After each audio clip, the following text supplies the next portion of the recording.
Measurement of incidence rate in a disease includes incidence rates mainly includes number of new cases.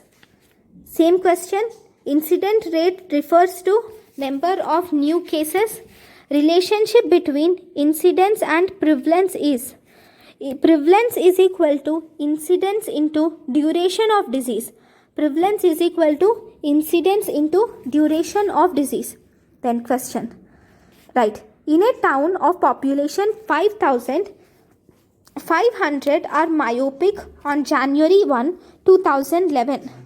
Number of new myopia cases is 90 till December 31st, 2011. Calculate the incidence of myopia in the town in 2011. Okay. Incidence is equal to new cases by total number of population into 100. There are 90 new cases.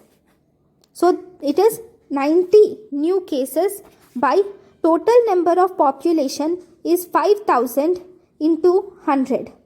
So if you do calculation, population at risk. So total number of population is 5,000. So you will have to subtract 500 from it. Let me explain you this question. See, in a total population is 5,000 and 500 are already old cases, whereas new cases are 80. What is incidence? Incidence is equal to new cases by population at risk. Okay. So there are 50 new cases by population at risk is already 500 people are diagnosed with myopia. So these will not come. So 5,000 minus 500 you should do. And then it is 50 by 4,000, 80 by, this is 80, by 4,500 into 100. So if you just calculate it, you will get the result.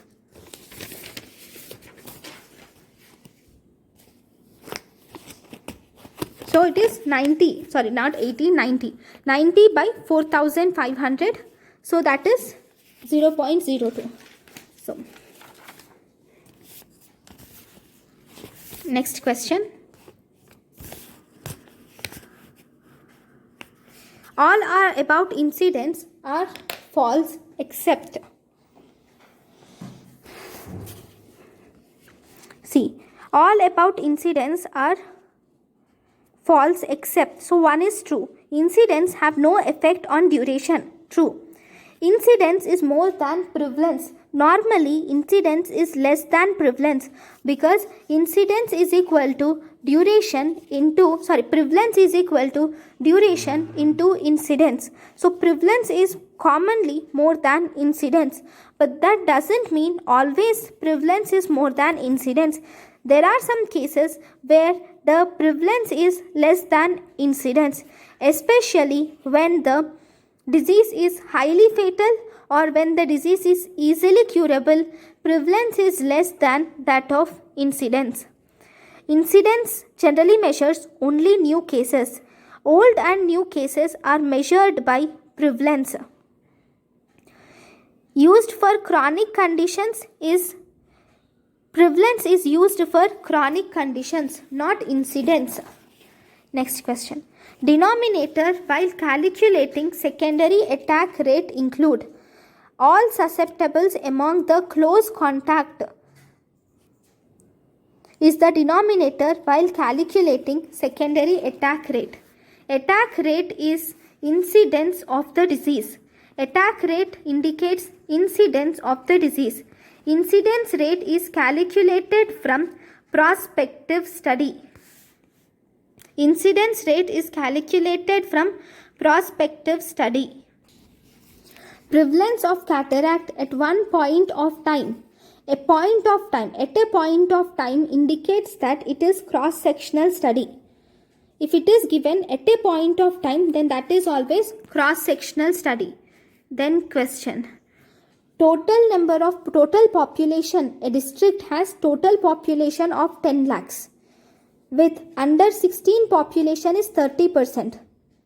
Prevalence of blindness is 0.8 per thousand among under 15 population.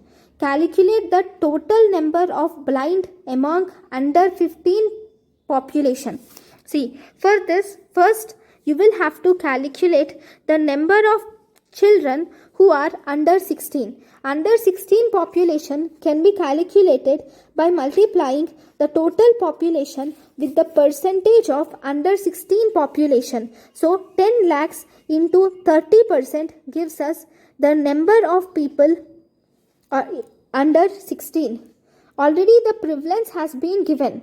So prevalence is equal to old and new cases by total number of population at risk.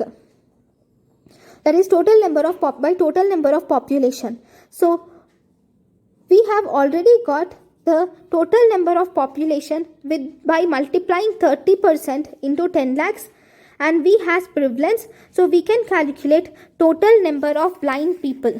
So I'll show you the thing. See, there are 30% of, number of people under 16 are 30% in 10 lakhs. So 30 into 10 lakhs by 100 is equal to 3 lakhs. So prevalence of blind is equal to number of blind children present under 16 years by total number of under 16 population. We already got total number of under 16 population to be 3 lakhs. So 0.8 into 3 lakhs is equal to number of blind people. Next, incidence rate is calculated from cohort study. Incidence rate can be calculated from cohort study. Attack rate is an incidence rate. What is attack rate? It is an incidence rate. Secondary attack rate of measles is more than mumps. That means measles infects more people, more children under susceptible. Measles infects more susceptible children than mumps. That means measles is more infectious than mumps. Which of the following is an index of communicability of infection? Index of communicability of infection is secondary attack rate. High prevalence is associated with long duration of disease. See, whenever there is high prevalence, that means there should be either high incidence or long duration of the disease. In the given options, longer duration of disease is present, so high prevalence is associated with longer duration of disease. Which one of the following is an index of communicability of an infection? Index of communicability of an infection is secondary attack rate. Then next question. Which of the following changes in occurrence of disease over long periods of time is known as secular trends? Changes in occurrence of disease over long periods of time, we call it as secular trends. All are true about point source epidemics. In point source epidemic curve rises and falls sharply. There is clustering of cases is present within a short period of time. All cases occur usually in one incubation period in point source epidemic. If you see, person to person transmission is not possible in point source epidemic. In point source epidemic, mainly the epidemic curve rises and falls sharply. It does not show person to person transmission. True regarding point source epidemic is, in point source epidemic, all the cases occur in a single incubation period in point source epidemic. Then, secular trends are progressive changes occurring over a long period of time is called as secular trends. Bhopal gas tragedy is an example of point source epidemic. Seasonal trend is Seasonal variation of disease occurrence may be related to environmental conditions. In seasonal trend, seasonal variation of disease may be related to environmental conditions.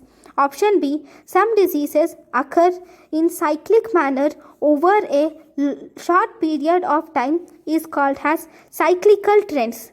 No infectious conditions never show periodic fluctuations. False. Actually, there are some diseases which show periodic fluctuations. Next, descriptive epidemiology includes all except. Descriptive epidemiology includes disease, time and place. It does not include retrospective and prospective study. A graph shows a uniform curve with no secondary curves. The following statement is correct. Uniform curve with no secondary curve is point source epidemic. In point source epidemic, you see only one curve and no secondary curve.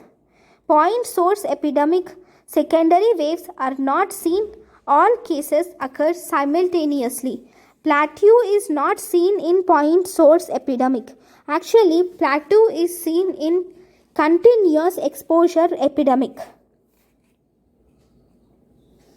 Food poisoning is an example of common source continuous exposure epidemic. Food poisoning is an example. Secular trend is changes occur over decades in one particular direction in secular trend. Rapid rise and fall in epidemic curve without any secondary waves is seen in point source epidemic. All of the following help to reduce the bias, except bias can be reduced with blinding, randomization and matching. Systemic distortion of retrospective studies that can be eliminated by prospective design is recall bias. Recall bias can be eliminated with the help of prospective design. See, in retrospective studies, we will ask the patient about his past. Like, for example, it is one retrospective study is now we will go to the patient, and if we wanted to know the risk factors of lung cancer, then we go to the patient with lung cancer and we will ask the smoking history some years back. He may remember the history or he may alter the history because of memory loss. Okay, so there can be recall bias. But if you change that retrospective design to prospective design, where now you will go to the individuals who are smokers, and if you if you continue follow up of those patients, and at the end if you find out how many people have developed lung cancer, so there is no recall bias at all. So recall bias is eliminated with the help of prospective design, and it is present in retrospective studies. Ratio between incidence of a disease among exposed by incidence of disease among non-exposed is called as relative risk. Hawthorne effect is seen in cohort study. Hawthorne effect is seen in cohort study. A study compared 150 children with a particular disease with 300 disease-free children to examine experiences that may contribute to the development of illness. What kind of study is this? See, we are comparing 150 children with disease-free 300 children. That means here we are comparing cases with the control. So this is a kind of case control study. Then, which of the following is not a cause of bias? Random error is not a cause of bias. Confounding, selection and misclassification are the causes of bias. So, Thank you guys for watching my lecture. Thank you.